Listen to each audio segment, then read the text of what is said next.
नमस्कार दोस्तों, स्वागत है आपका पेट 2022 एग्ज़ाम की अगली कड़ी टेस्ट सीरीज़ नंबर 6 में। तो आइए चलिए करते हैं कुछ महत्वपूर्ण क्वेश्चंस को डिस्कशन, जो कि क्वेश्चन नंबर 1 इस प्रकार है। प्रशासन के क्षेत्र में निम्न में से कौन सी इल्तुतमिश की देन है? तो इल्तुतमिश की देन है उपरोक्त सभी। ऑप्शन नंबर डी, इक़्तिदारी प्रथा, इक़्तिदारी व्यवस्था भी है, मुद्रा प्रणाली भी है और सैन्य संगठन भी है। नेक्स्ट क्वेश्चन है, अकबर के शासन में महाभारत की फारसी भाषा में अनुवाद किया गया था, वह किस नाम से जाना जाता है? तो इसका सही आंसर होगा रज़्मनामा, जिसको युद्ध की पुस्तक भी कहा जाता है। क्वेश्चन नंबर 3 है, ऋग्वेदिक के प्रसिद्ध गायत्री मंत्र का संबंध किस देवता से है? तो इसका सही आंसर होगा सावित्री, जो कि सूर्य देवता का नाम है। क्वेश्चन नंबर 4 है, बौद्ध गाथाओं में हाथी प्रतीक है। तो हाथी प्रतीक है, वैसे तो बुद्ध के जन्म का माना जाता है, सांड भी माना जाता है, कहीं कहीं सांड भी मिल जाता है हाथी की जगह। नेक्स्ट क्वेश्चन है 5, पानीपत की तीसरी लड़ाई 1761 में मराठों की सेना का औपचारिक संचालन किसने किया था? तो इसका सही आंसर होगा आपका सदाशिवराव भाऊ। सदाशिवराव भाऊ ने पानीपत की तीसरी लड़ाई में मराठों की सेना का औपचारिक संचालन किया था। क्वेश्चन नंबर 6 है, निम्नलिखित घटनाओं को कालक्रमानुसार लिखिए। तो आइए लिखते हैं इसको। सबसे पहले होगा पार्लियामेंटो सुधार 1909। नंबर 1 1909 में आया था पार्लियामेंटो सुधार। और दूसरे नंबर पे होगा मॉन्टेगू चेम्सफोर्ड 1919। तीसरे नंबर पर होगा आपका क्रिप्सन 1942। और चौथे नंबर पे होगा आपका कैबिनेट मिशन 1946 में आया था। तो आपका सबसे पहले होगा पार्लियामेंटो, फिर मॉन्टेगू, यानी कि 1, 4, 2 और 3। ऑप्शन नंबर सी एकदम राइट आंसर। नेक्स्ट क्वेश्चन है, संस्था और संस्थापकों के संबंध में निम्नलिखित में से कौन सा युग्म सुमेलित नहीं है? तो इसका सही आंसर होगा आपका option number D, Indian association, जो कि एन.एम. जोशी है। एन.एम. जोशी नहीं है, यहाँ पे होना चाहिए आनंद मोहन बोस और सुरेंद्रनाथ बनर्जी। इंडियन एसोसिएशन के संस्थापक थे आनंद मोहन बोस और सुरेंद्रनाथ बनर्जी। बाकी थियोसॉफिकल सोसाइटी के संस्थापक एनी बेसेंट थी। गदर पार्टी के लाला हरदयाल थे और होम रूल लीग पूना के संस्थापक थे बाल गंगाधर तिलक। नेक्स्ट क्वेश्चन है, मॉन्टेग्यू चेम्सफोर्ड की रिपोर्ट किसका आधार बनी थी? तो इसका सही आंसर होगा आपका ऑप्शन नंबर बी, भारतीय परिषद अधिनियम 1919 का आधार बनी थी मॉन्टेग्यू चेम्सफोर्ड की रिपोर्ट। नेक्स्ट है, भारत विभाजन का बाल्कन प्लान किसकी उपज था? तो इसका सही आंसर होगा लॉर्ड माउंटबेटन के मस्तिष्क का बाल्कन प्लान था। नेक्स्ट है, स्वतंत्रता के समय कांग्रेस के अध्यक्ष कौन थे? तो इसका सही आंसर होगा जे.बी. कृपलानी भारत की स्वतंत्रता के समय कांग्रेस के अध्यक्ष थे। नेक्स्ट क्वेश्चन है, नंदा देवी चोटी किसका भाग है? नंदा देवी चोटी भाग है आपका क्वेश्चन नंबर 11 है, जो इसका सही आंसर होगा कुमायूं हिमालय का भाग है नंदा देवी की चोटी। नेक्स्ट क्वेश्चन की तरफ बढ़ते हैं। क्वेश्चन नंबर 12 क्या कह रहा है आपका? तो क्वेश्चन नंबर 12 है, रावी नदी पर जो योजना क्रियान्वित की गई है उसे किस नाम से जाना जाता है?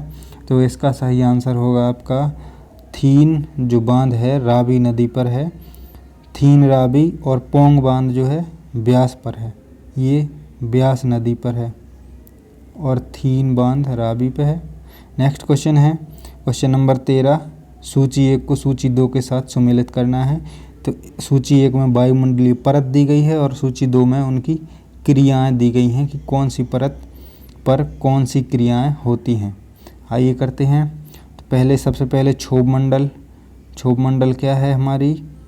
क्षोभ मंडल है सामान्य ताप पतन दर। इसका हो जाएगा 1/4 क्षोभ मंडल, सामान्य ताप, पतंदर। ऑप्शन नंबर बी होगा समतापमंडल, वायु की क्षैतिज धारा का प्रभाव। समतापमंडल वायु की क्षैतिज धारा का प्रभाव।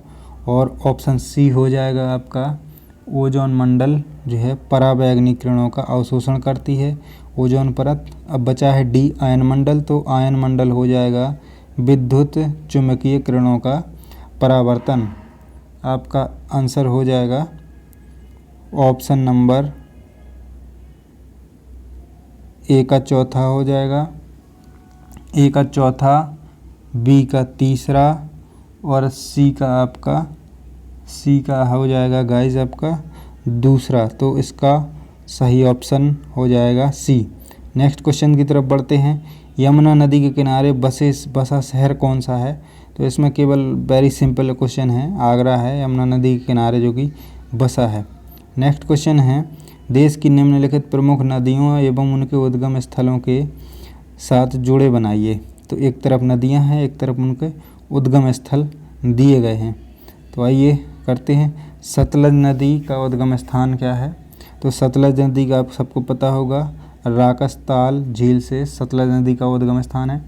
दूसरा है झेलम नदी, तो झेलम नदी आप सबको पता होगा शेषनाग झील से निकलती है। कावेरी नदी की बात करें तो ये ब्रह्मगिरी की पहाड़ियों से निकलती है। और नर्मदा आप सबको पता होगा कि अमरकंटक की पहाड़ियों से निकलती है। नेक्स्ट क्वेश्चन है, कृषि उत्पादों की आपूर्ति प्रायः कैसी होती है? गाइस ये अर्थशास्त्र का क्वेश्चन बहुत ही महत्वपूर्ण क्वेश्चन है, इसको बार बार रिपीट करने की ज़रूरत है। तो कृषि उत्पादों की आपूर्ति प्रायः होती है बेलोचदार। गाइस यहाँ पर बताना चाहूँगा कि बेलोचदार वे वस्तुएं होती हैं जो कि किसी एक वस्तु के स्थान पर दूसरी वस्तु का हम उपयोग कर सकते हैं। जैसे साबुन की जगह हम निरमा का प्रयोग कर सकते हैं। नेक्स्ट क्वेश्चन है 17, क्वेश्चन नंबर 17 कह रहा है नीली क्रांति किससे संबंधित है? तो आपकी नीली क्रांति जो है बहुत इजी क्वेश्चन है। नीली क्रांति मत्स्य उद्योग से संबंधित है। ऑप्शन नंबर डी सही हो जाएगा। नेक्स्ट क्वेश्चन है, इंडियन ऑयल कॉरपोरेशन का सबसे बड़ा रिफाइनरी कहाँ स्थित है? तो इसका सही आंसर हो जाएगा आपका इंडियन ऑयल कॉरपोरेशन का सबसे बड़ा रिफाइनरी पारादीप जो कि उड़ीसा राज्य में स्थित है। Option number A. Question number 19 है, कौन सी फसल खरीफ की नहीं है?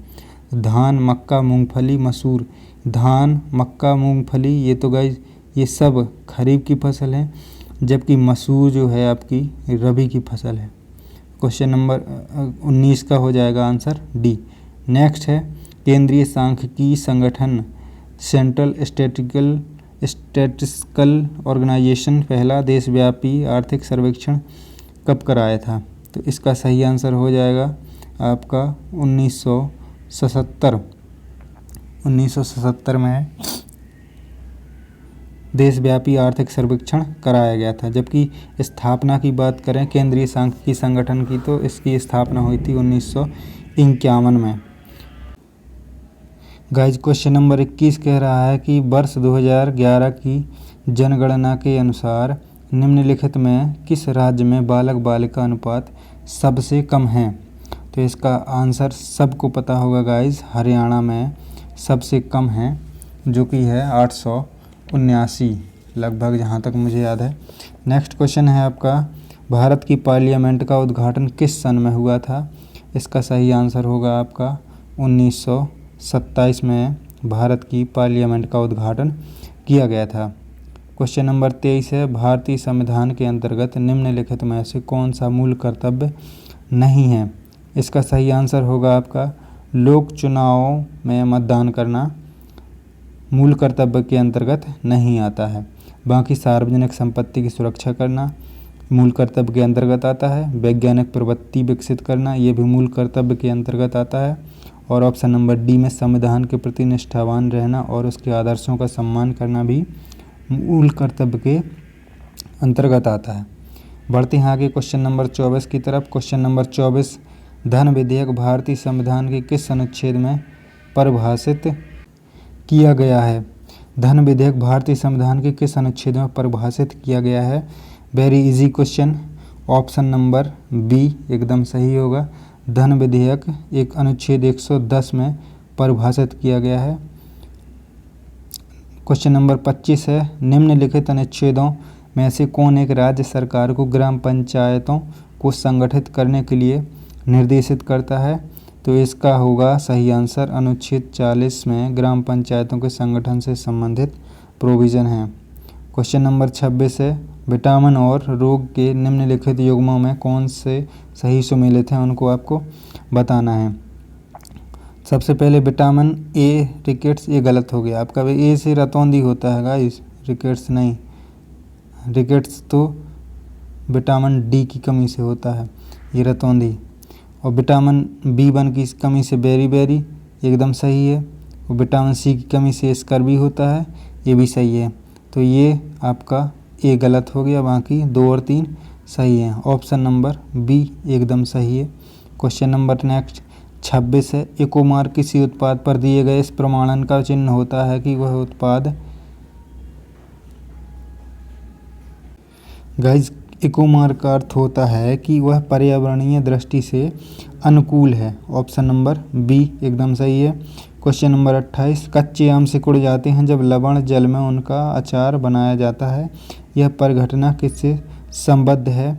तो इसका सही आंसर होगा आपका ऑप्शन नंबर ए, परासरण के कारण जो है कच्चे आम सिकुड़ जाते हैं जब लवण जल में उनका अचार बनाया जाता है। क्वेश्चन नंबर 29 है, निम्नलिखित धातुओं को उनकी अभिक्रियाशीलता के क्रम में व्यवस्थित कीजिए।